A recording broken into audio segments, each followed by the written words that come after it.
I said salute to the untouchable True School Sports Empire, That's taking right. Be over untouchable. not only the South Florida boxing scene, but the worldwide boxing scene. All right, Brendan Taylor here, True School Sports. I'm here with the fighting pride of Homestead, my main man, Erick Lanzas Jr. What's up, man? How you doing, man? We're feeling good, training here at Caicedo Sports Center and, taking a different direction towards the next couple of fights. Yeah, man. So the last time I saw you, you were just getting ready to make your pro debut. You knocked the guy out in the first round. You had a fight since then. You won via decision.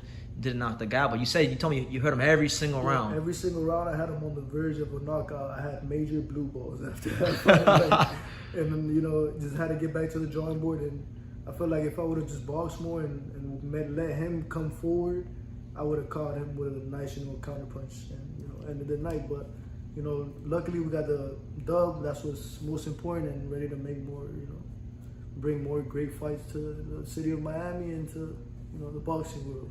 Absolutely, man. And with you, man, like you've been here at Caicedo Sports Training Center. And you've been sparring some like good people. I mean, I know one of your stablemates now is Michelle Rivera, one of the best talents in the lightweight division. Yes, sir. You sparred a little B-Hop Chris Colbert recently. Yeah. Just talk about the experience of sparring guys at that caliber.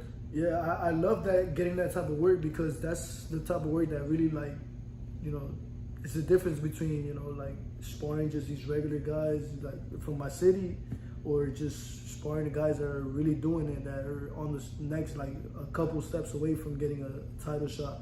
Or like B-Hop, he's a champion and, had a great performance in his last outing. And honestly, it's humbling, and it's it just makes you, it's like insurance. It makes you feel like you're on the right, on the right path to your ultimate goal. And my ultimate goal is to become a champion just like them.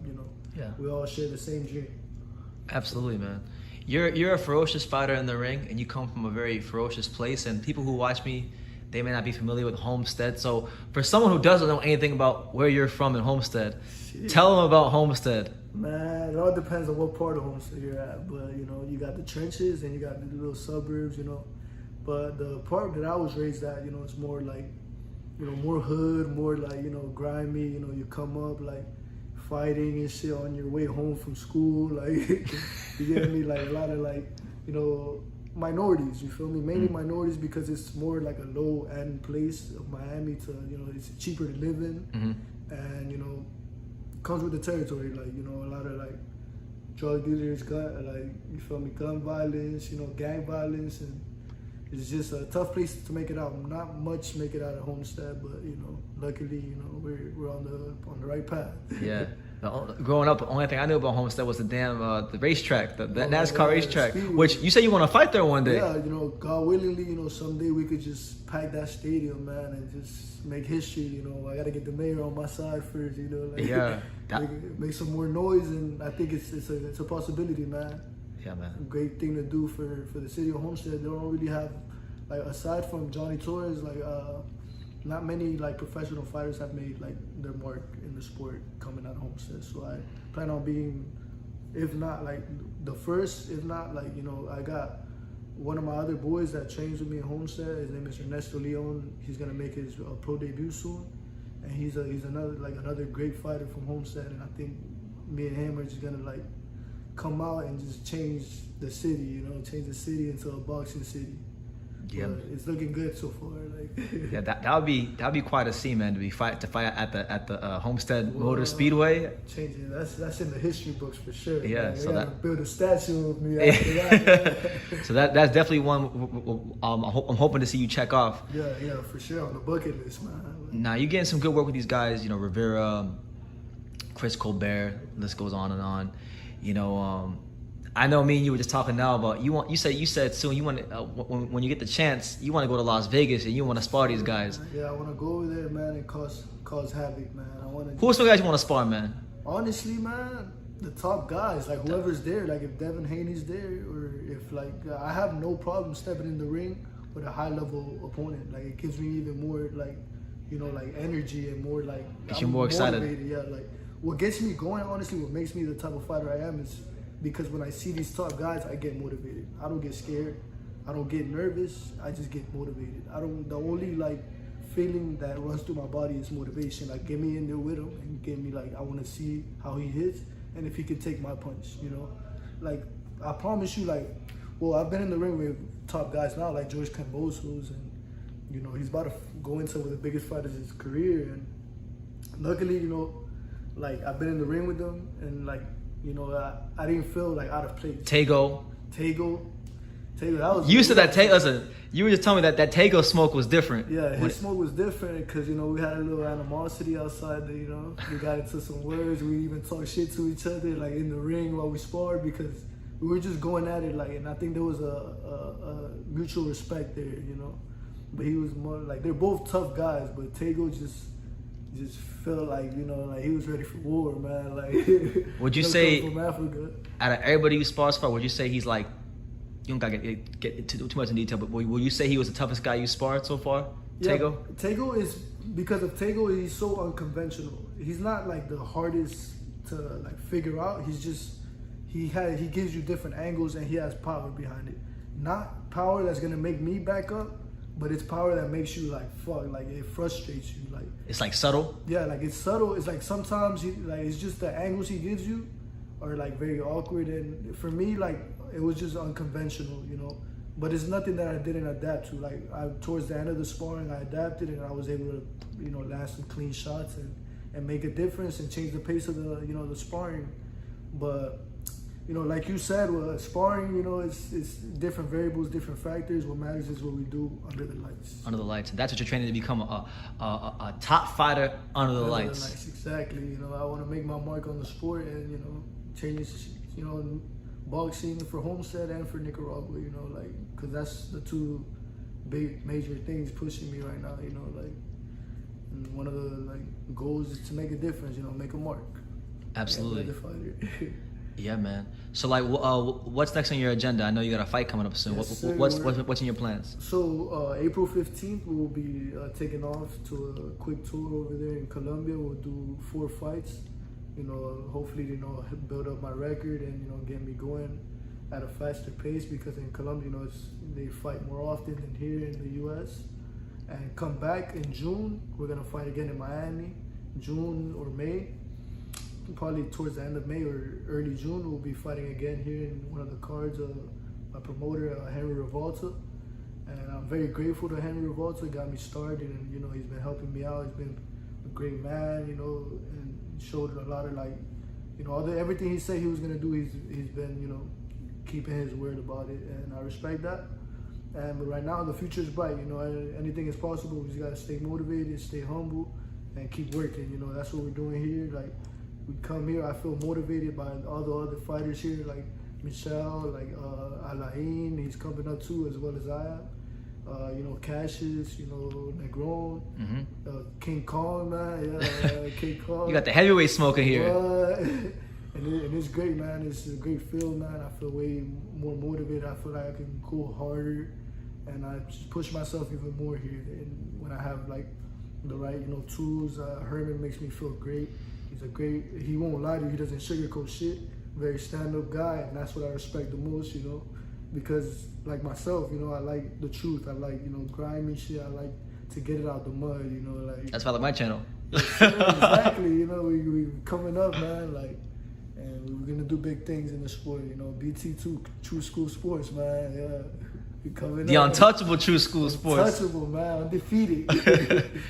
Yeah, man. I mean, we're gonna do a lot of interviews, man, for sure. Well, I know, if I go to Homestead, you know, when I go to Homestead. Yeah, man, I'm gonna show you around, man. We're gonna eat some Mexican food, some tacos and shit. Yeah. Well, you know, my friend was telling me too, he said, another thing he told me was that Homestead got the best barbers, and I'm like, well, wait a second. Oh, yeah. I know Erick got he got that straight tape like that. Shout out to my boy Jerry, man. Yeah, my boy Jerry. Yo, I'm gonna have him cut you up too, bro. Yeah, every time I've ever seen you, bro, I'm like, yo, this shit is straight. Yo, dead ass, bro. Like they take it, them boys take it, like, you know, they legit over there in Homestead, man. Like, and like I'm gonna introduce you to a couple of my guys, man. We're all cool, like, you know, like everybody's just like loving, and you know, it's like a brotherhood over there. That's good. My people.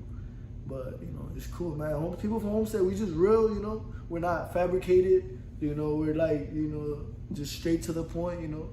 But just there's a couple people. There's just a lot of influences in the city. You get me? There's a lot of influences, and you know, some are bad, some are good. It all depends on who you decide to, you know, keep yourself around. You know? Yeah.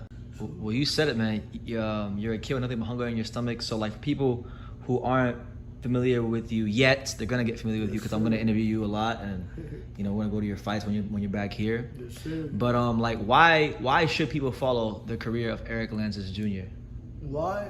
Because it's a story to, you know, it's gonna be like a you know, rags to riches. You get me? And I'm gonna emphasize it, like rags to riches, man. Because everything I do, like I want to build an empire. I want to change.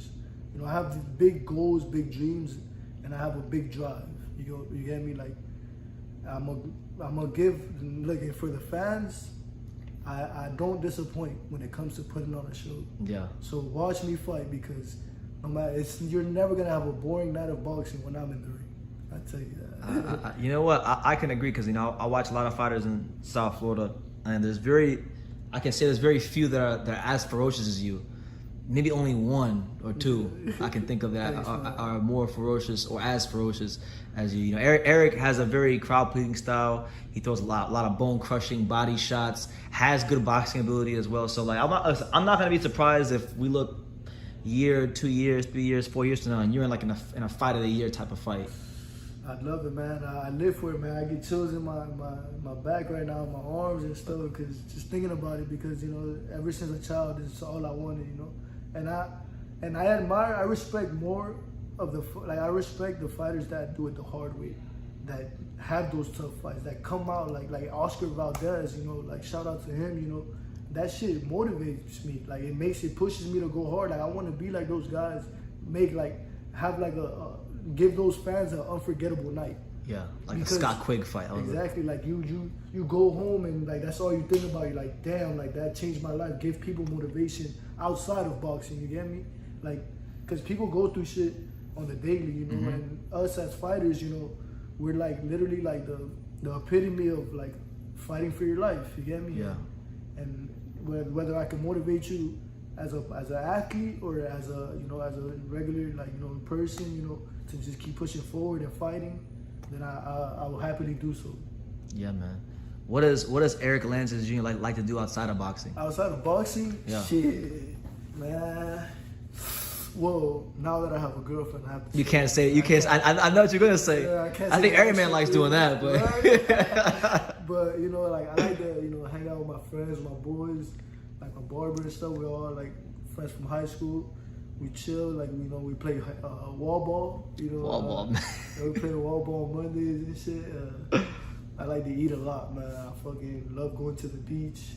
I like, you know, having conversations with BT. Oh, that's always a good thing to do. We just talked for like 3 hours. I don't know how we had content for an interview. Man. Yeah. But yeah, man, like I love, you know, feeding the mind. You know, also, you know, I like talking about, you know, motivational stuff, and I like motivating my friends. You know, I like positivity. You know, sometimes, you know, it's good to celebrate, go out, you know, have fun. Yeah, have fun. You know. But I'm just like I describe myself as a genuine person. I don't try to be nothing that I'm not. I agree. You know, I try to just be myself because I feel like I respect the people that are themselves. So like if you try to be something that you're not, you won't get I'm easy at reading like mind you, I'm a boxer. I can read, you know, the styles. I can read somebody's body movements, you know, body language. So I use that in everyday life too. Like when somebody tries to like confront you with different like coming to you for the wrong reasons or the right reasons, like you always it's easy to tell, you know, like. And I try to like always like analyze people and see what they're really after, you know what I mean, or what like. For example, with me, like. I'm also like working to get my real estate license. I already passed the first test. It's funny you say that, man. It's crazy. This keeps happening to me. So like, I never followed through with it, but I actually went to real estate school for like a day. You went to Gold Coast? Huh? You went to Gold Coast? I went to Gold Coast, right there, North Miami. Yeah. Is that where you went? I went to one in Doral. Yeah, I went to one in North Miami. I went for like a day, and it was like I went at a really weird time in my life. I was contemplating like if I was gonna still do this on YouTube. Yeah. And I went, I'm like, nah, this ain't it, champ. This ain't it. I might go back later on in the future, but I want to make sure that I fulfill my goals with True School Sports first. I mean, you always gonna want that license, you know, just as a business standpoint, you know. That's good. Around. But honestly, like you know, like, I'm not trying to sell you a house or anything, but you know, you have a good personality and shit. Like, I can see you in the suit doing the real estate. Yeah, so like I want to sell to like I actually got my godmother. She got me into it because she's a real estate agent, and you know, like she told me like, you know, you're gonna be in some conversations with some big people one day, you know. You are. God willingly, and they might want to buy property. So yeah. you know. Well, you know, big commission. if you start doing any of that real estate during your boxing career, you can tell them to come to your fight. Exactly. There you go. Best marketing. You build a fan base through real estate. See, exactly. You know, and we're just trying to, you know, build an empire here, man. You know, everything and all the moves got to make sense. So that's it, man. You know, that's what I like to do outside of boxing. You know, other than chill and just hang out with my girl. Yeah, hang out with other girl. He don't get lit no more. I don't get lit. I left the streets. He left the streets. He don't do that no more. He's a good. And plus, you know, it's better for, you know, the boxing. You know, you gotta be you can't be getting lit and banging broads out, and you can't be doing that, man. You gotta keep everything exactly. focused. And I've learned that from these fighters here. You know, like living at the gym, like that's when you know you're taking that extra step in the discipline. Like when it comes to discipline, like that's taking your job more serious, and you know, taking that like just doing what others won't. You get me? Like, you feel me? Like in the point, like instead of going out every day and hanging out, because in boxing, you know, what I've noticed is that people will start to come around you that aren't really like looking into your best interests. No, they want to see what they can get out of you. Yeah, exactly. I've seen that a lot. Exactly. I've seen so many fighters get sold a dream by someone. So when you have somebody like a girlfriend or somebody there for you, like a wife, it's like an extra line of defense. You get me? Like, you know. If it's the right woman. Yeah, if it's a good woman, which is very hard to find these days. You gotta get her when you're broke. That's my, you know, my advice, because then, you know, she loves you for real, for you. Yeah, once you get up to about like 19-0 with like 16 KOs, and you find out for that touchdown, he has money. Yeah, he has money. What's up? Like, feel me? Handsome and wealthy. What's up? Like, nah, man, fuck that. I want, like I said, you know, I don't plan on changing. You feel me? I know the people around me will change, but I will remain the same. You know, I'll always be rocking with BT. You know. That's it. Yes, sir. All right. So, Eric, any message you want to get to the box? Well, I know you probably got to go soon because we've been here chatting up a storm. Yeah. But any message to the box world before we end the interview? Shout out to the Untouchable True School Sports, and the message to the boxing world is, honestly, man, keep an eye out for me, because I'm gonna be a very pivotal. You know, I'm gonna be a catalyst in this lightweight division. Ooh. And I plan on, you know, not taking over, but taking off. Oh, we about to take off on all y'all. So Erick Lanzas Jr, man, the fighting pride of Homestead, Florida. AKA the villain, because I'm gonna rain on everybody's parade in the lightweight division. Okay, the villain, Erick Lanzas Jr. Thank you for talking to True School Sports, man.